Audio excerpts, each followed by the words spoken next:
that if he had complied, because I'm sure you guys have seen the full tape by now, right? Mm-hmm. And it just, you must be thinking, woulda, coulda, shoulda. If he had had that mentality going into it, let me just do what they're saying, and, you know, because it's just such an escalation when you see the full tape of, you know, yeah, he's not, and maybe because he's not feeling too good, but yeah, and then he's like, put me on the ground, when he says, put me on the ground.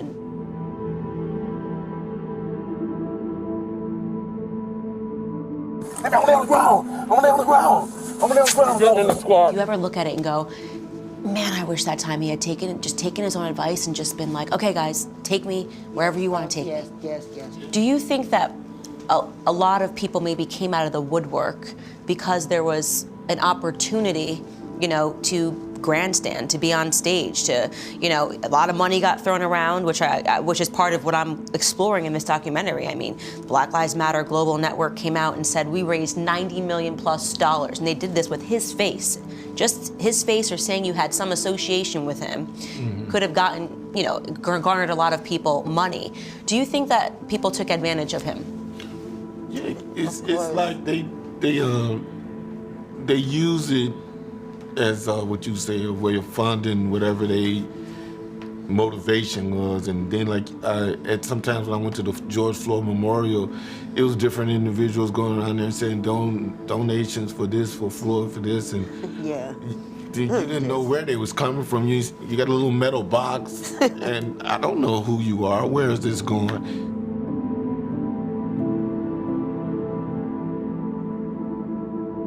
You know, to meet with the president and the vice president, and for them to show their concern to our family, and for them to actually give an ear to our concerns and how we feel on the situation. And I have to be strong, because that's what he would want me to do.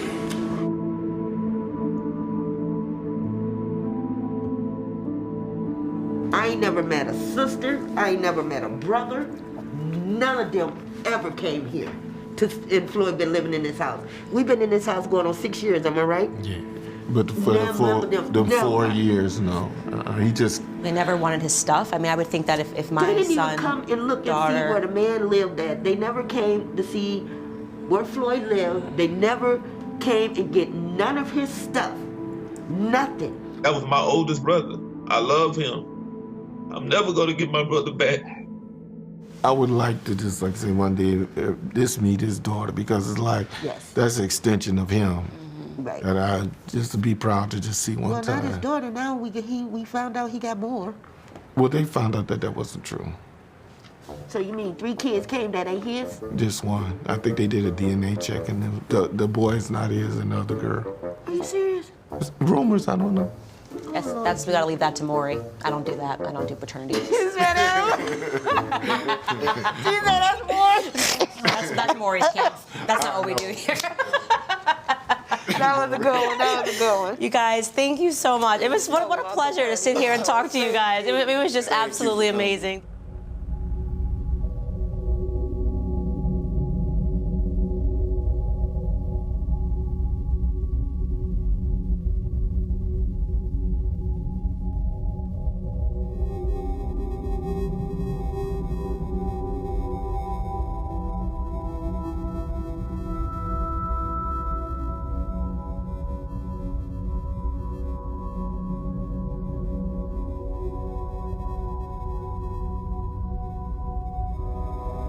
You imagine how absolutely traumatized that child was. And then you think to yourself, just a few years later, and you will have children that are wearing his shirt, referring to him as a hero, as some sort of savior, right? That's wrong. It's not right at all. And it was this case that I couldn't stay quiet on, and I had to make that video. In 1998, he spent 10 months in prison for theft with a firearm. In 2002, he spent 8 months in prison for a cocaine offense. In 2004, just 2 years later, he spent another 10 months in prison for a cocaine offense. By the way, I am not saying that if you have a record, you don't deserve a second chance. I do draw the line when it comes to second, third, fourth, fifth, sixth, seventh, eighth, and ninth chances. Two things can be true at once. You can both say that George Floyd didn't deserve to die, no matter how you believe he died. Nobody deserves to die, in my opinion. And you can also say that objectively, this person that did die was not a saint. This person was not an angel. Okay, so my producer just sent me a link and a minute mark for George Floyd's 2019 arrest, which I haven't seen, so I'm about to watch it for the first time. That's one yellow pill, boss. Okay, now, Floyd, come on out. Put me out. This nigga, boss. What y'all doing like this, man? Goodness, man, I'm telling my mama, man. My mama, man, please, man. Come on, Lee. Okay, this is super interesting because he's saying mama again, and obviously I know that throughout the trial, his girlfriend testified that he calls her mama, and the media made such a big deal saying that when he died, he cried out for his mama, and they clearly misinterpreted that because this is a 2019 arrest. He's once again saying, I want mama. So that seems pretty clear that he's talking about his girlfriend, and he's not crying out for his mother, which was a nice victim narrative. You and Floyd, Mr. Floyd, excuse me, I'm assuming like most couples had pet names for each other? Yeah. And what were you saved in his phone as? Mama. What's crazy in the retrospect is to realize that everybody reacted. Nobody knew who George Floyd was, but also nobody knew who Derek Chauvin was.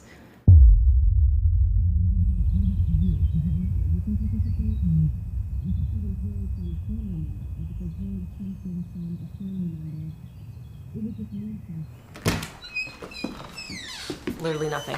Like, I mean, my heart breaks for her, obviously, like hearing, like she's obviously just devastated, but she's being told by his lawyer to say absolutely nothing. So she's not gonna come on camera, she's not gonna participate, he's not gonna come on camera or participate because they have a pending appeal.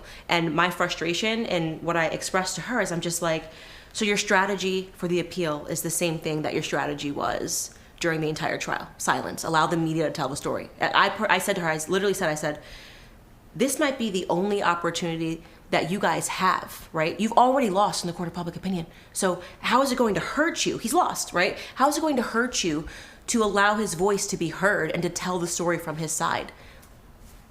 Nothing. Like, the lawyer's running the show, and to be honest, I think it's the worst strategy.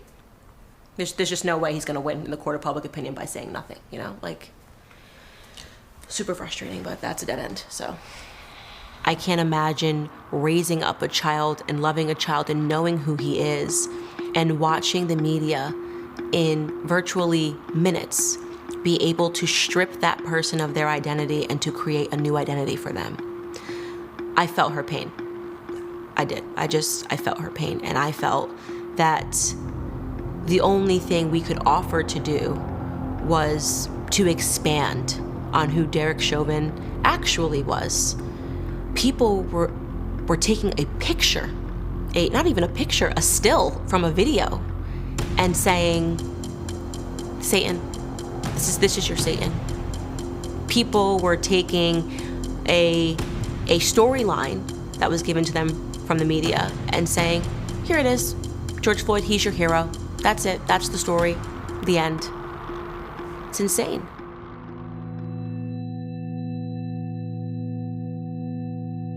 You know Derek Chauvin. I do. I was a Minneapolis police officer for 31 years. Is it the same Derek Chauvin that the media has introduced the world to? Not at all.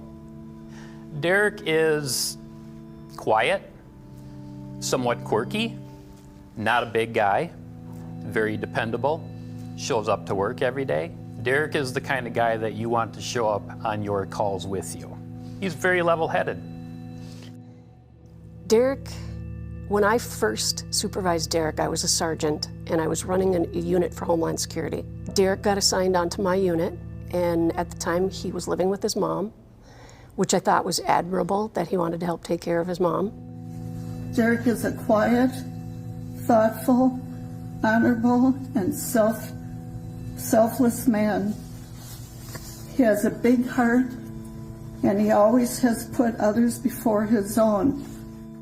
He was kind of a guy that was a little more of a loner. You know, some probably would have considered him socially awkward. You described him as quirky, and somebody else kind of described him in that same way. What do you mean by that? Kind of quiet, introverted. Sometimes he wears his uniform pants a little high on his boots. Just that way. You know, maybe not the quarterback of the football team. Not the quarterback of the football team. Okay. Did he ever have any issues with other police officers? Was there ever any signs that he was particularly violent or had issues with people because of their skin color? No, never. No, that is not the Derek I knew. And I don't believe what people are saying. It's made up. It's not true. When you sentence my son, you will also be sentencing me.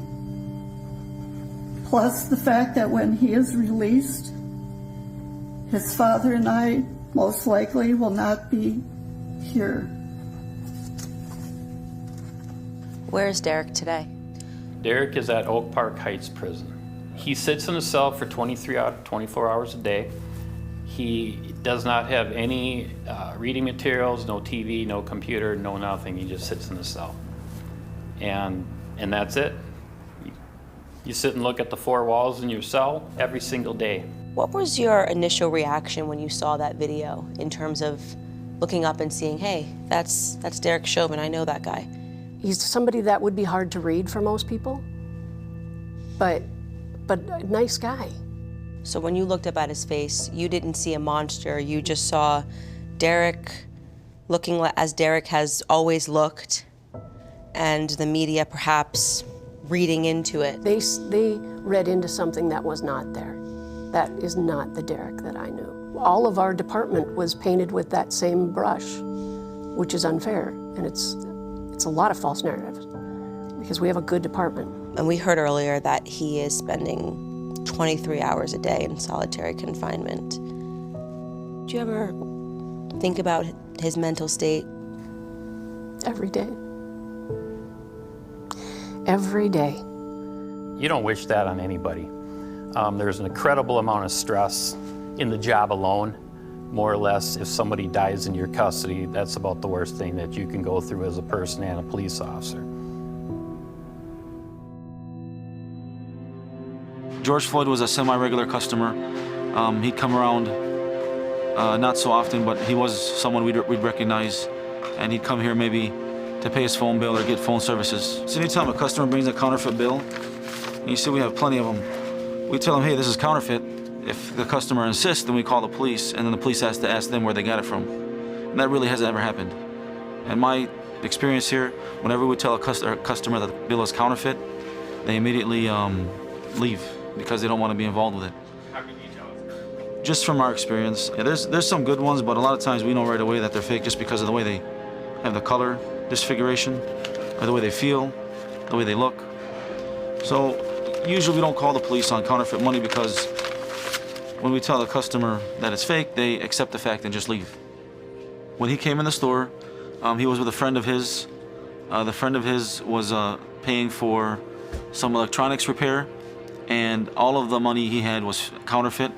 Because we knew the person, we told him, hey, we're not gonna call the police, just take this money back and don't bring it back here again. And then a few minutes later, George Floyd made a purchase in the tobacco shop with a counterfeit bill, and the employee then called the police. They arrived about